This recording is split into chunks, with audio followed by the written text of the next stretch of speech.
নমস্কার, দি রিপোর্টে স্বাগত। বছরের শেষেও সাগরে নিম্নচাপের ঘনঘটা। দক্ষিণ আন্দামান সাগরে এবং সংলগ্ন দক্ষিণ পূর্ব বঙ্গোপসাগরে চোখ রাঙাচ্ছে ঘূর্ণাবর্ত। এরই হাত ধরে 21শে অক্টোবর দক্ষিণ পূর্ব বঙ্গোপসাগরে একটি নিম্নচাপ অঞ্চল তৈরি হলে যা আরও 48 ঘন্টার মধ্যে পশ্চিম উত্তর পশ্চিম দিকে এগিয়ে গিয়ে নিম্নচাপে ঘনীভূত হবে। এর ফলে আন্দামান নিকোবর দ্বীপপুঞ্জের সর্বত্র ঝোড়ো হাওয়া বইতে পারে বলে আশঙ্কা প্রকাশ করেছে আলিপুর আবহাওয়া দপ্তর।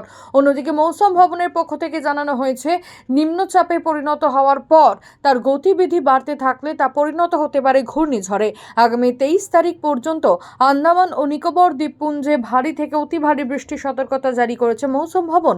আপাতত মৎস্যজীবীদের গভীর সমুদ্রে মাছ ধরতে যেতে নিষেধাজ্ঞা জারি করা হয়েছে। জয় হিন্দ।